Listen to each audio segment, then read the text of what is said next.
our participants and to those joining us on YouTube. This is our first presentation and panel of the day. This is our education panel. My name is Sandy Roberts. I'm the Makerspace Coordinator for the Warren County Library System.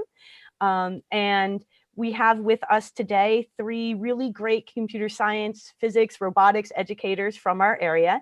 I'm really excited to introduce Don Biery from North Warren Regional High School, where you teach physics and you run the robotics clubs.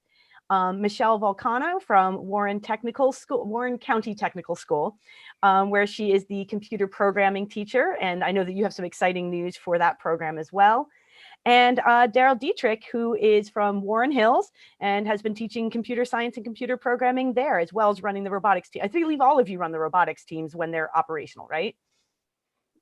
Not yet, but soon. Not yet, soon. Okay. Well, I'm going to give you each a little time to tell us more about what you're working on. So just so those tuning in understand how we're going to do this, each of our participants today is going to give us a little 10-minute discussion on what they're doing, what their program is all about, what their students are up to, because our goal is just to inspire as many people as possible to consider computer sciences and computer programming as potential careers. And that starts in middle school and high school. And there's more opportunity than ever, I think, to learn those fields. I remember there was like one basic class when I was in high school. That was it. So it's really exciting to see all that you folks are bringing to the table. So Don, I'm going to kick it over to you. And why don't you tell us a little bit about what you're doing? Great. All right. I'm going to share my screen. Hopefully that works and everybody can kind of see what pops up. Let's make sure this works right. Does everybody see that? Yeah. All right. So I thank you, Sandy, for the introduction. My name is Don Biery. I'm the teacher of physics and engineering at North Warren Regional High School. I've been the head coach of the robotics team and kind of the STEM program for the last 4 years. This is our 4th year doing robotics at North Warren. And of course, we are the Children of the Corn, which is the name of our team, because if you've ever visited our school, we have sports fields that are built in the middle of cornfields. So our name is a little appropriate. So to give everybody an idea of kind of what we build, if you see the little video that is playing, this is actually the robot that we built last year. We implemented an awful lot of new programs last year, including doing much more CNC work, 3D printing, some modeling. And this allowed us, as we progress through our robotics program, to build, a cleaner, more refined machine. The robot has to meet constraints. Those of you who are not familiar with FIRST robotics, which I'm sure we'll all talk about a little bit, there's always constraints that the robot has to meet. In this case, last year had to be about 3 feet by 3 feet. And in this case, we had to go through a tunnel. So we decided we wanted to go underneath it and about 2 feet tall. Robot weighs about 135 to 40 pounds, depending on if it has the bumpers on or not. And it picks up, actually I don't have a picture in the video, but it picks up 7-inch rubber balls and shoots. And you can see our CNC work, we break for nobody, which is of course a reference to Spaceballs, because we have kids and we're having fun with all of the sponsors and everything that has been going on in FIRST. So like I said, we do an awful lot of this, but we also do a lot more. And I never want to say that our robotics program is just there to build robots, although that is what gets us all excited. One of the things that I am extremely proud of was through some of our partners last year, our robotics team made 3,000 or more. To be honest, I lost track because I'll talk about our lead engineers, but our lead engineers took it over.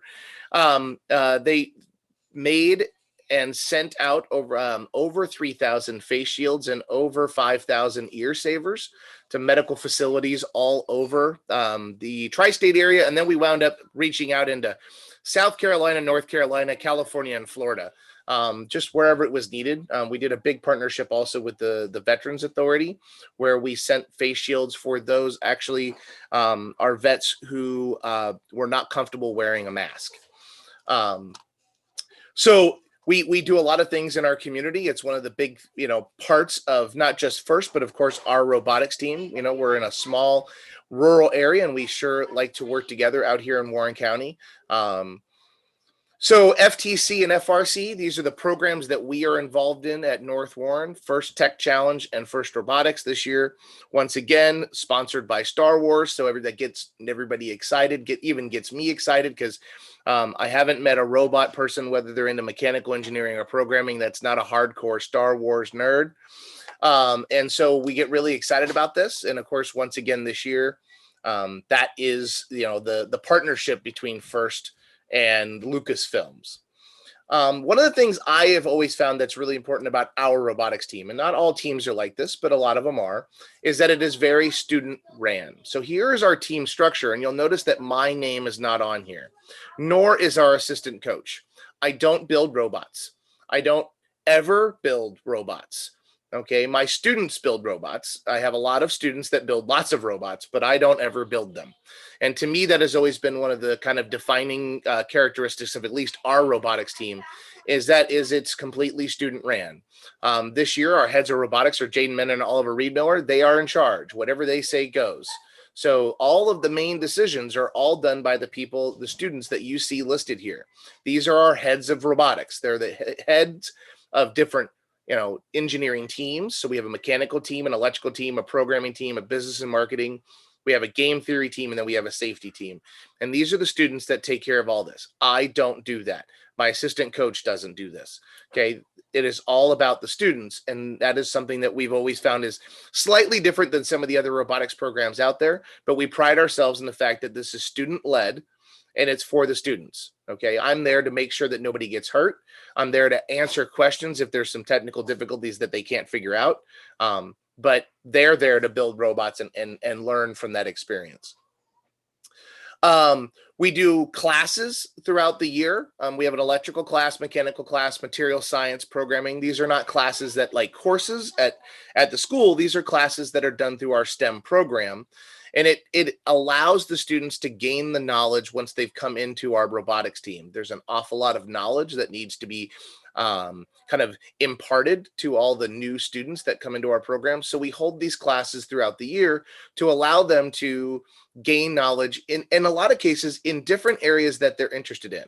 So like, for example, the mechanical class, yes, a lot of the kids that are interested in the mechanical part come to it, but we also have them come to the programming class and the electrical class because they need to realize that whatever it is that they build has to be powered by an electric motor. It has to be programmed by the programmers, and it needs to have, may need to have parts built in such that the electrical team and the programming team can work together to make it do what they had designed it to do in the first place. And this team integration comes back, has always been an important part of engineering. From my perspective, having been an engineer, this was something that was always needed, was this intercommunication amongst the teams. I do teach physics at North Warren. So I came from a school. My original background was in mechanical engineering. I went to a school that its motto is learn by doing. And so to me, this has been something this year that's been a challenge. I think all of us have felt that.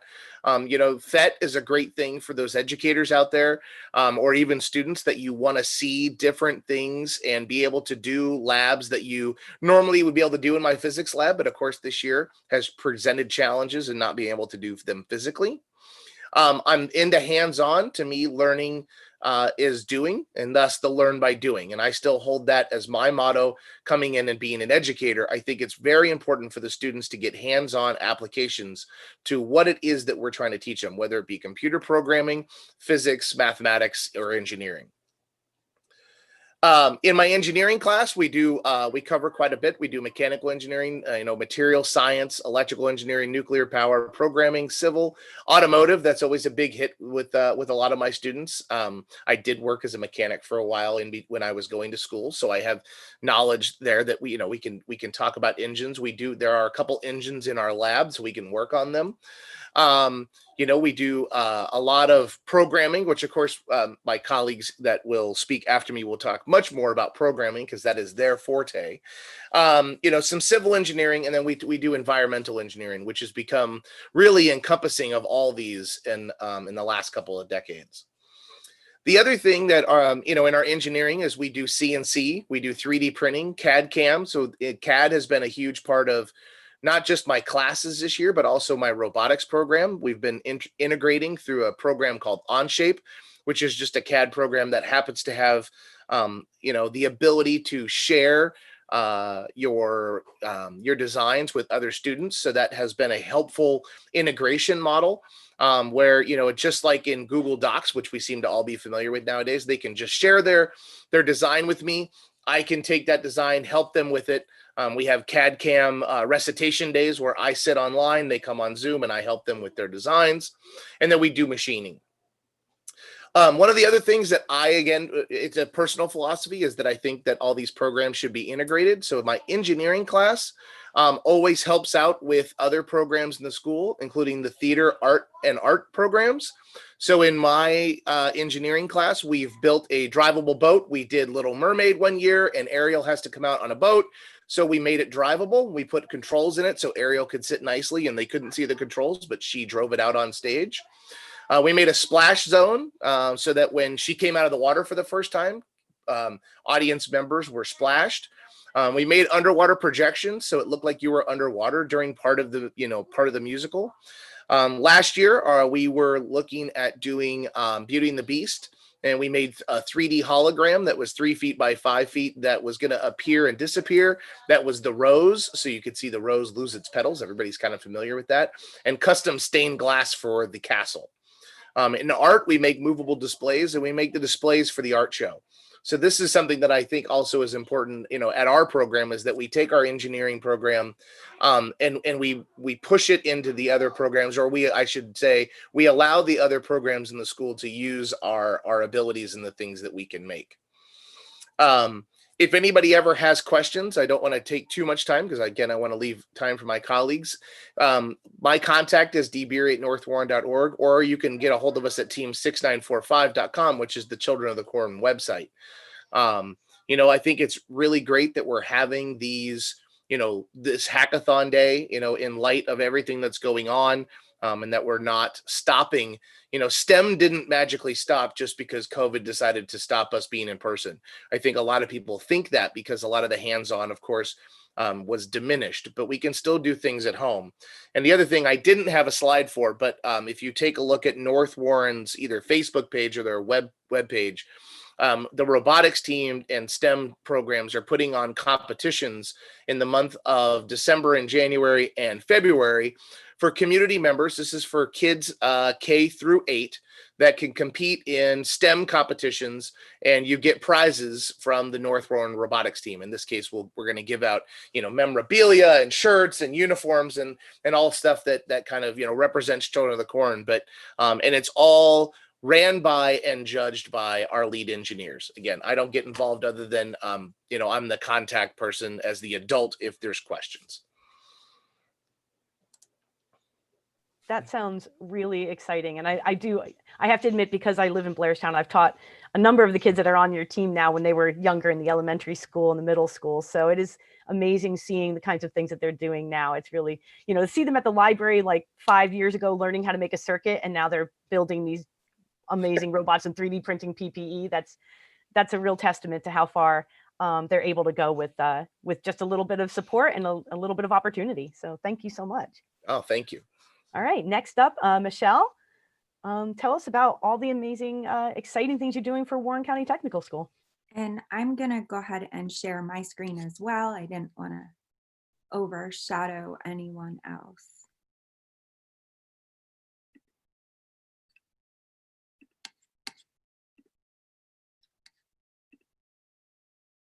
All right, so thank you for having me. That was a tough act to follow. My name is Michele Vulcano, and Miss Vulcano, or Miss B as the students call me.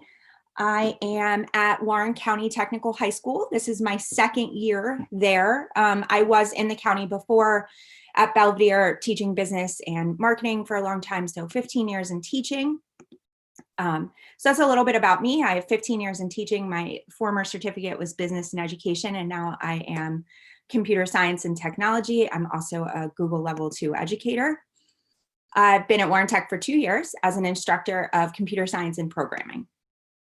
So let's just say, what makes Warren Tech different? Well, We have a little bit more focus on your shop because we are a technical school. So freshmen spend about 45 minutes of their day with me. And then as you move on in the program, you spend 90 minutes. And then as juniors and seniors, those two classes are actually together, working together and helping each other out for nearly 130 to 120 minutes. So it just depends on how it falls. And then students in Warren Tech spend a lot of time just in focused area because they chose to be there for a shop. And we do have all of our academics as well. So we have extracurriculars and clubs. So bringing us into clubs, I'm just going to sit for a second. Robotics is a very hot topic in this forum. So let me take a step backwards. Our engineering shop runs the robotics program for our school. I know that we have one of the competitions that happens in the area typically happens in our building.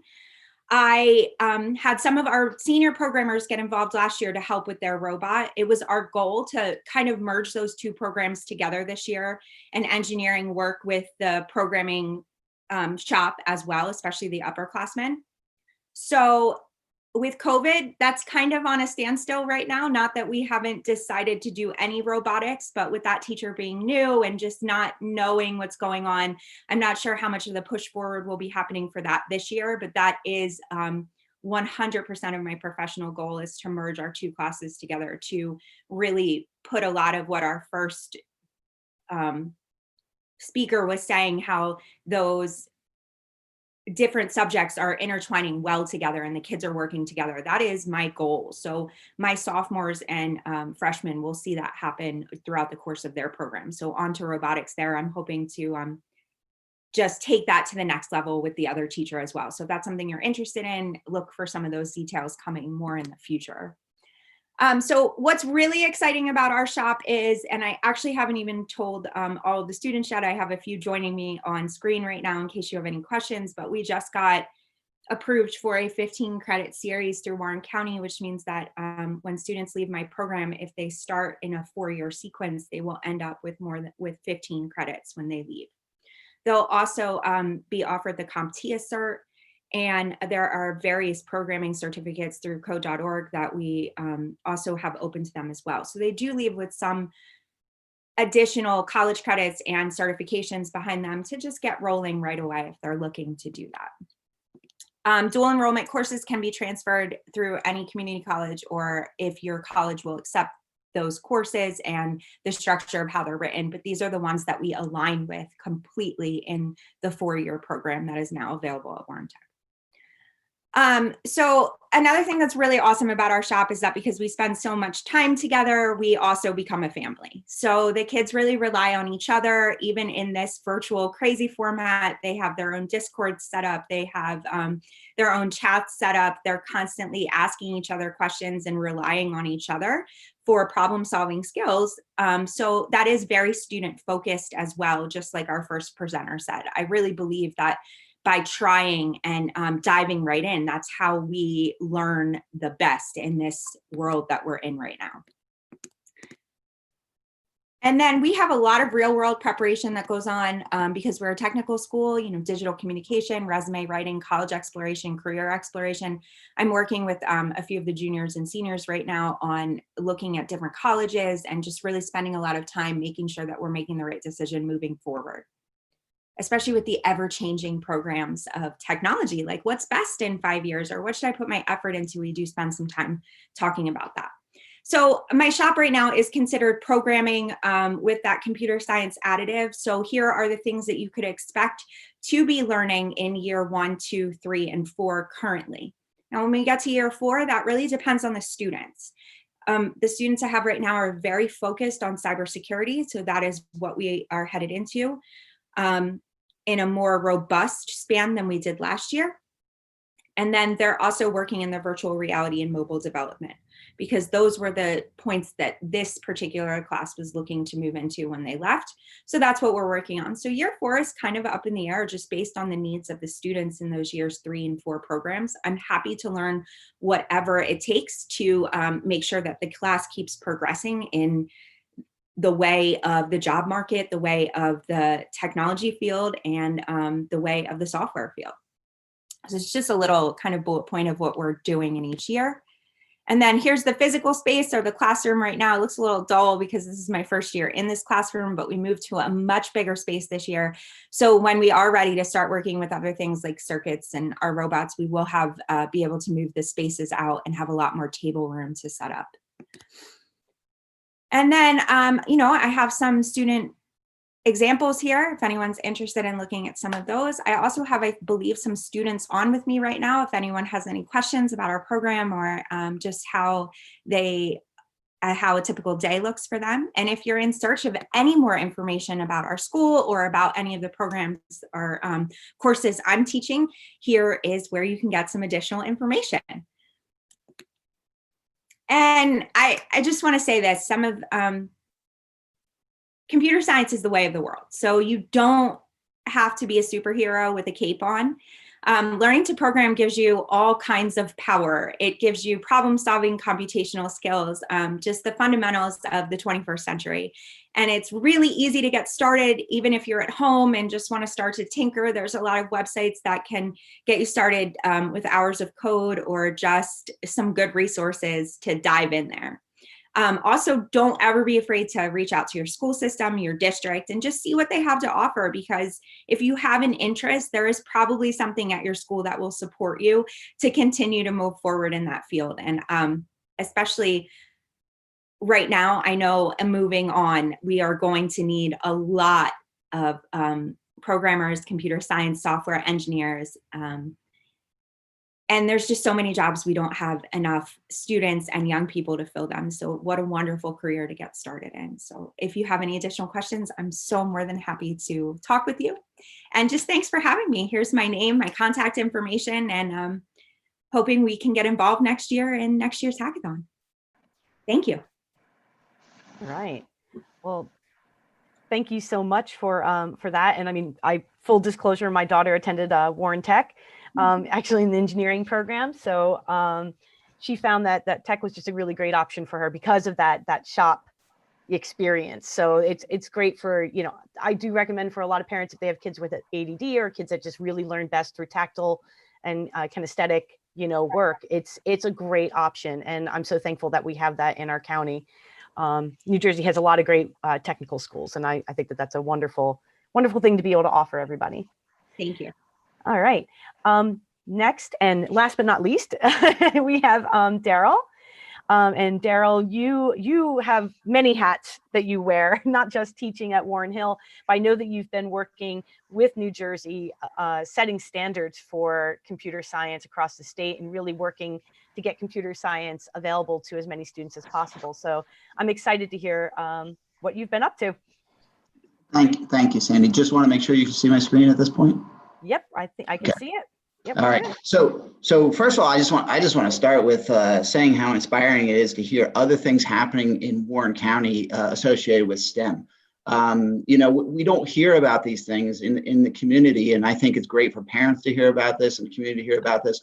But I also think it'd be great if we could collaborate as districts and work together as districts. And I know, you know, I am a volunteer mentor with the robotics, so I don't run the robotics at Warren Hills, but I know we've worked with Don with that some. And also, Michelle, I know I made a presentation at Warren Tech about 6 years ago, too, about the need for computer science. So it's exciting to see that growth there. But if we could, you know, find ways to collaborate and work together, that would be awesome. But you guys are doing a great job. I love to hear the programs that you guys have. So I'm actually going to talk about two things. I'm going to talk a little bit about Warren Hills and what we have to offer at Warren Hills, and then also the state of computer science in New Jersey. So just real quick, I've been teaching at Warren Hills now for 26 years. I was an engineer before that, like Don was, for a couple years, and then teaching at Warren Hills. I've actually been teaching computer science for about 19 years. And we have a very robust computer science program. We call it CSWH. And one of the big things we do is we do a lot of outreach to younger kids, a lot of near-peer mentoring and so forth. So I'm going to talk a little bit about that. I'm also involved with advocacy. I've been helping lead the computer science advocacy in New Jersey for the last 8 to 10 years. Involved with the Computer Science Teachers Association in New Jersey, and we just started a nonprofit called CS4NJ. I'm also a member of the Governor's Computer Science Advisory Board, which I'll talk a little bit about in the second half. But there's lots of good things going on with computer science, and the stuff that Michele was saying about that is I'll touch on that also. It's my belief that in today's world, computer science is as important as reading, writing, and arithmetic. Computational thinking actually is a thing that we want.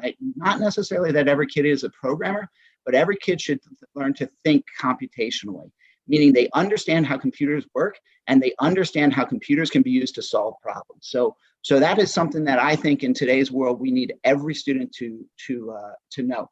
And fortunately, we've had some progress in the past couple of years with working towards that. Again, as Michele was saying, that there is a lot of job opportunities. Computers are the #1 source of jobs in America, with 400,000 jobs open in the country, and over 10,000 jobs open in New Jersey. Just to put that in perspective, there are less than 2,000 computer science graduates last year in New Jersey colleges. So there's a lot more jobs than there are people to fill those jobs, with the average income over $100,000. So one thing that we really focus on at Warren Hills is opening those opportunities to all students, underrepresented students, in particular the female students. And so if you see this chart here, the female students in physics and computer science and engineering is way too low, and we need to open up more opportunities for the female students to get into these fields. We need diversity in these fields because that's the best way we're going to be problem solvers, if we have diverse opinions, looking at problems and trying to solve those problems. So we work on that a lot. So at Warren Hills, we offer 5 different computer science classes. And we do have 4 of them that are dual enrollment, much like Michele was saying that they do. The top one, that computer animations, next year that's going to be turned into an intro to cybersecurity. So that's kind of the next thing we're working on at the state level, is to get more cybersecurity classes. So right now we're working on developing a curriculum at the state level and trying to get that into more schools over the next couple of years. Cybersecurity is an area that we need to really start focusing on. At Warren Hills, a couple things that I'm proud of is that we have 14% of our students that take a computer science class. Last year, the graduating class, 12% of them took 3 or more computer science classes. So again, we create that same family atmosphere where I get to know these kids for a number of years in a row. 44% of our AP students were females, compared to the national average of 29%.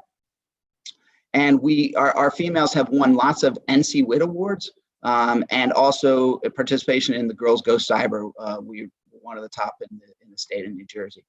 And we do have alumni working at the top companies. I think right now I have 8 or 9 alumni who are working at Google, and I think 3 at Microsoft and 3 at Amazon. A bunch of engineers down at Lockheed Martin.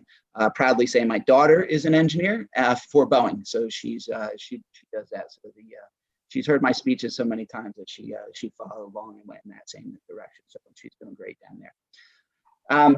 Just a little bit, some of the projects in the advanced topics class. This is the capstone type of class. So that's a 3D printed hand that would be for somebody who didn't have a hand that they could strap on. But my kids took it a step further and they hooked it up to I forget what that's called, a mind something. But basically, it reads something with brain waves, and we actually were able to have it move a finger by thinking really deeply. So that was an interesting thing. The middle one's a robotic arm that was being thrown out by a pharmaceutical company. It came with no software, and it took my kids 2 years, but I had some students last year. That one's just an RC car that they wrote an app for it, and they had it voice activated, and they had cameras on it and all kinds of different things. So just some examples of some of the projects. I'm not going to go through this video. It's a nice 2-minute video if anybody was interested in seeing it. But it just is really what we do to reach out to younger students and to the community. So one of the big things I believe in, and much like the other 2 programs there, is that it's more than learning computer science. Actually, it's much more than learning computer science. It's learning the people skills, it's learning to give back to the community and so forth. So we have a pretty robust program. I hope this doesn't play when I hit return. I'm going to try to just go to the next slide if I can. There we go. And just to give you one example of something that happened last night, I was very, very proud of this. My kids decided to run a virtual Coding with Kids event. And the virtual Coding with Kids event was over the last month. My students ran office hours, 30 different office hours. We had 73 elementary school kids, 34 mentors. And the amazing thing is the hours down at the bottom. It was a completely student run. And between the high school and the elementary school students, they put in 833 hours running this event over the last month or so. So on top of everything else they're doing is just absolutely incredible. So that's a little bit about the Warren Hills Computer Science. So now I want to talk to you a little bit about the state. I truly believe that computer science is important for the individuals, but it's also important for the entire state and the state economy and the cybersecurity and everything like that. So this has really been what I've been focusing on. And I've worked closely with the governor's office and the Department of Education, and this idea that every student should learn some computer science, but as a state, we need to support it also to make sure that we are prepared economically and everything else. So so a couple of statistics. I'm going to give you the bad statistics first. 67% of the high schools in New Jersey offer computer science. That means that 33% still don't offer it. And fortunately, that number is greatly increased. When I started this, we were only at about 20% of the schools in New Jersey that offer computer science. But there's still some room to go. So there's kids in the state of New Jersey who can't take a computer science class. They can't learn about computer science. And only about 6% of the students in the state of New Jersey in grades 6 through 12 actually take a computer science. So even though it's offered, a lot of students aren't even taking computer science classes.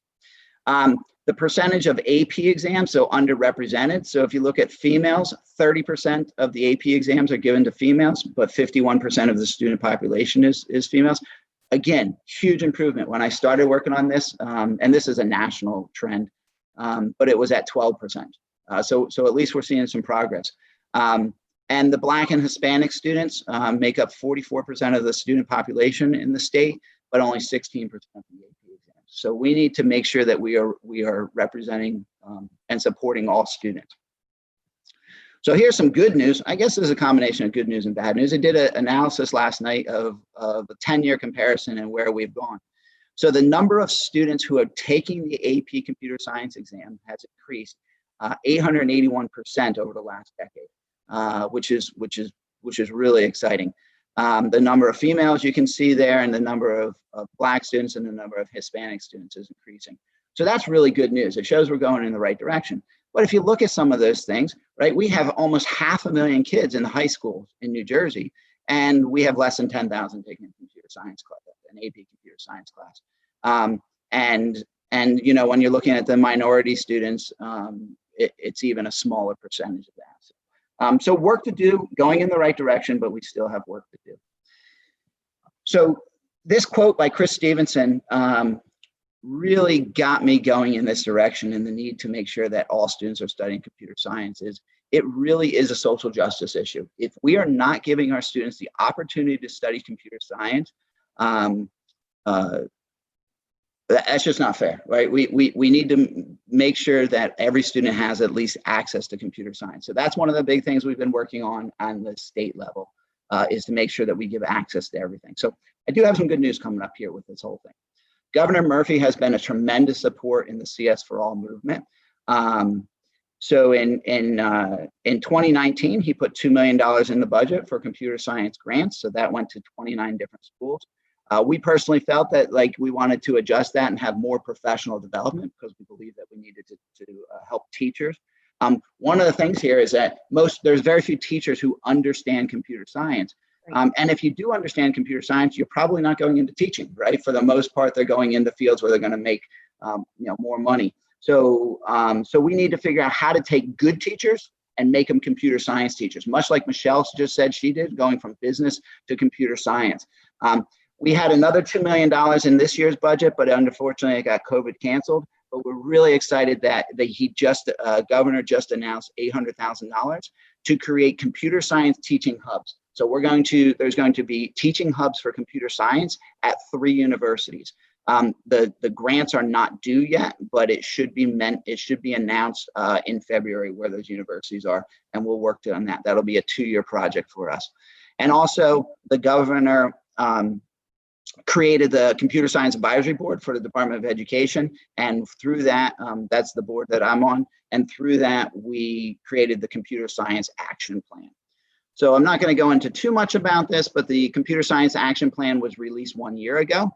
And there are some of the goals that were in that action plan. So again, I will share a link for there's a link there if you want to look that up. But this action plan is a 3-year action plan to basically get CS for all across New Jersey. Unfortunately, COVID has slowed it down as it slowed everything else down, but this action plan is in writing and has been adopted. So it's there for us as we're moving forward the next couple of years. Exciting thing is that there are new computer science learning standards that were adopted this year in June. They will be implemented in 2022. And this first line to me is the most exciting thing about this whole process, is that by September of 2022, all students in K through 8 must learn computer science standards. So basically, we're going to have all students at all schools learning something. The problem is we have to train a whole bunch of teachers. We have 1 million students in K through 8 in New Jersey, but there's a whole bunch of teachers that we need to train. At Computer Science, all high schools must offer it. That's a law that actually passed but has not been implemented at this point, but we will see it implemented over the next couple of years. It'll still be an elective at the high school. It will not be a graduation requirement. And there are some cybersecurity skills that are also in this standard. So again, as I said, I'm working with a small committee of people to develop a cybersecurity course for teachers who know very little about cybersecurity, but they want to inspire their students. So we want to make it so that somebody with not too much knowledge can present it to their students and be a lead learner in that process. A couple of things that we're still waiting from the DOE. And I apologize, my PowerPoints are nowhere near as nice as the previous two. So black and white, very binary for me, I guess. But the computer science teaching endorsement has been approved by law. The legislators passed it and the governor signed it into law. We're waiting on DOE to release what that is going to look like. There's a CS specialist at NJDOE. They tried to hire somebody before COVID. That kind of fell through, and then it got stalled. My understanding is they may be interviewing people right now for that position. The computer science teachers hubs at 3 universities over the next 2 years to try to train teachers to be computer science teachers. And then the implementation of the standards starting in September of 2022 are the things we're working with. So if you have any interest in finding out more about this, I've got some links to different things. If you're a teacher and would like to get involved, we have a great listserv, cstanj.org.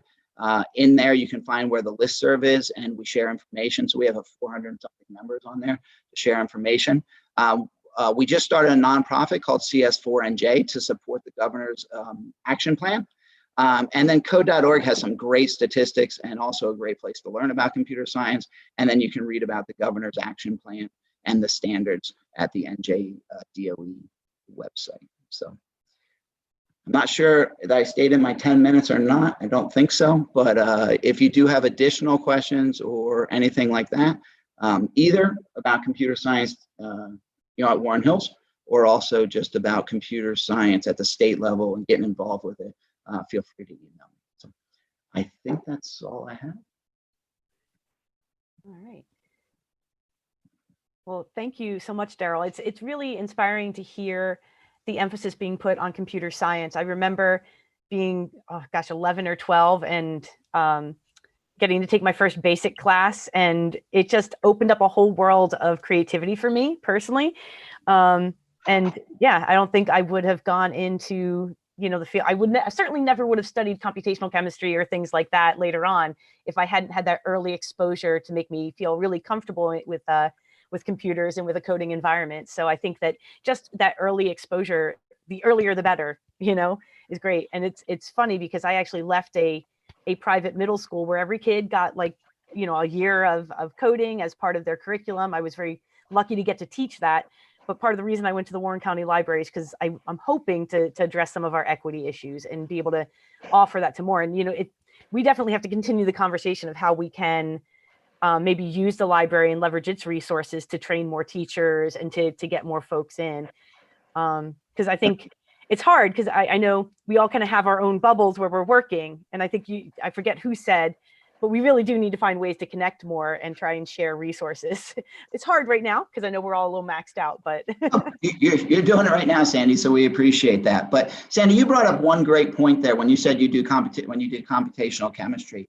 One thing that I really try to get through to my students is that computer science is not for those who want to study computer science. Computer science is for all students, because computational thinking can make you a better lawyer, it can make you a better doctor, it can make you a better nurse, it can make you a better business person. No matter what field you are going into, you want to do that. And you said computational chemistry, there's computational biology, there's computational physics, really anything that uses a computer. So that was a good point. So thank you for raising that. Yeah, and let me tell you, being able to throw together a quick program to be able to do some of those calculations that you end up with when you're taking PChem and stuff like that. It's very useful to have that at your disposal. So I do want to introduce Michelle. You have one of your students with you today. Oh, let's unmute you. I had to. I think Cole had to go. Alex is on with me right now. Just if anyone from the audience would like to ask a student from a perspective of what it's like to be in a programming shop or be in a multi-tier program like some of our other educators here offer, he's here if anyone has any questions. Alex, I just went ahead and made you a panelist. You don't have to turn on your camera if you don't want to, but I figured that way, if you wanted to just unmute and share some of your experiences, I'm sure we'd all love to hear what it's like to be a student in computer science right now. Don't want to put you on the spot, but I just did. He may have left. He may have heard me say his name. And I'm here. Oh, he's here. Okay. Yeah. Hi. So, hello. I joined the Warren Tech computer programming class last year as a freshman. And honestly, it was one of the best classes I took that entire year. They started us out really slowly. They built up our knowledge of everything. So you weren't being rushed or you weren't struggling with the work that they gave afterwards. And I feel like as a freshman going into there with certain expectations, it certainly met all of them. I learned what I wanted to learn that year. And it's progressing at a pace where it's, again, easy to keep up with. And we're learning skills that I'm sure I'm going to use later on in my programming experiences. It's really great to hear. And I'm glad that you're looking at it as also just a way of thinking and opening up a lot of different avenues for you, because that's really what computer science and computer programming are about. Asking for the audience if anybody would like to be unmuted to ask a question or share an idea. Otherwise, I know I have questions for all of you. So, but I want to give our attendees an opportunity first. So if you want to put anything in the chat or put anything in the Q&A, feel free to do that at any time. We've got about 7 minutes left to kind of chat. I know that that time went fast. So let me ask all of you, because I think it's on everyone's mind. Has COVID and kind of the different school models that we're all facing, has that changed a lot for you this year? Has that made it, how has that changed how you're teaching computer science, or has it changed? I mean, I suppose it's possible it adapts more easily to virtual schooling or hybrid schooling, but I'd love to hear your thoughts on that. So I just want to say I'm impressed with what Don's doing there, because I think in computer science, it's a little bit easier for us in some respects. I've actually picked up an online program that's actually doing a pretty good job, and my students are motivated, which really, really helps with that. So it's tough to inspire students, but I think they're still getting the material as long as they're willing to work. We are seeing the educational divide grow, and the kids who want to learn and the kids who understand the importance of education are still learning, but the others are not. But for Don to be doing the engineering and things like that remotely, that's impressive to me. I appreciate that.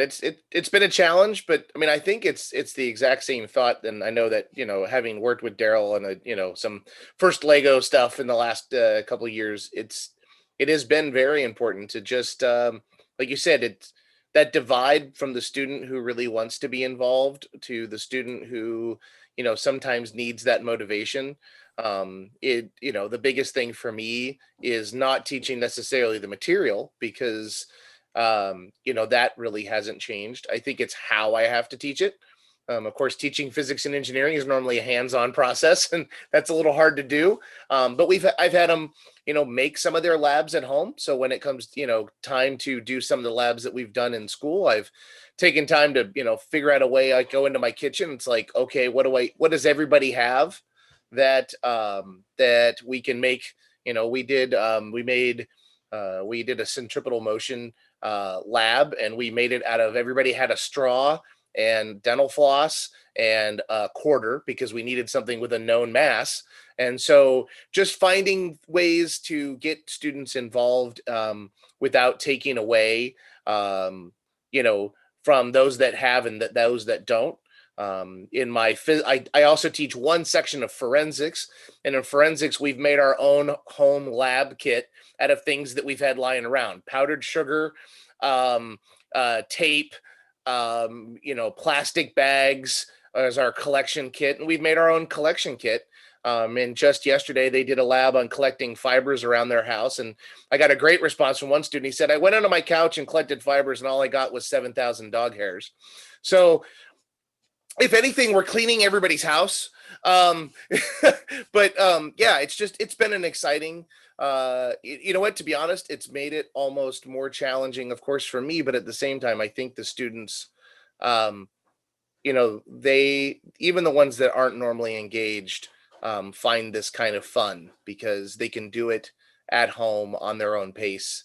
And again, finding new ways to to do things that we've done in the past, where we just do them in a lab.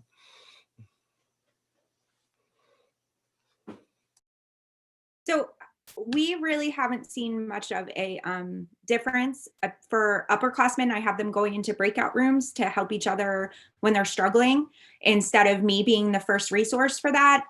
For the freshmen and sophomore, the freshmen are learning web development. So thank goodness CodeHS now has a collaborative platform where they can share their code with me, and I can be in the same code window working at the same time. That's been a lifesaver. That just rolled out about 3 weeks ago. I know we've all been asking for that. So that was an excellent thing on their end.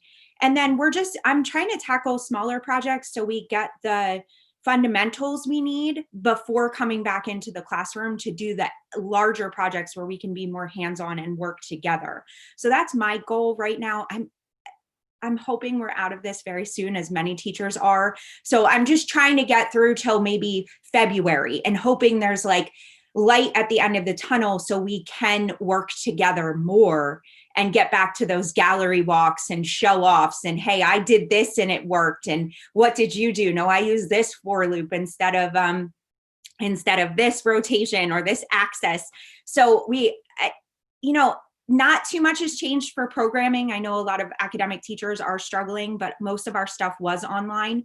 So just what Daryl said, it's really about the motivated learner right now. And the students who really want to be in the program, my programming shop, are doing the work because that's what they're passionate about. So I'm lucky in that aspect, but man, is that digital divide growing. And I would really like to move forward and be a part of that positive outcome that we see from this, instead of just taking it and helping the kids get back on track when we get back. So that's my goal, and no, not too much of a change, but it is really awesome to be on here with such amazing teachers that are working in the county. Thank you so much for this opportunity. Yeah, I'm really excited. I'm so thankful that I know that you guys are working hard, and to take a Saturday to be here, I really appreciate it. So we've got just a minute left. Any parting thoughts before we wrap up for today? I think for me, the parting thought actually goes back to what Daryl said, that if those students that are watching, and for those educators, getting involved in computer science to learn the computational thinking will help you in not just all of your science classes, but, for the first, almost 10 years of my career, I taught mathematics. And the understanding of that will allow you to see and use math in a much different light. And it might spark that, I don't want to say love of mathematics, but at least understanding of its usefulness. So it'll help in that regard also.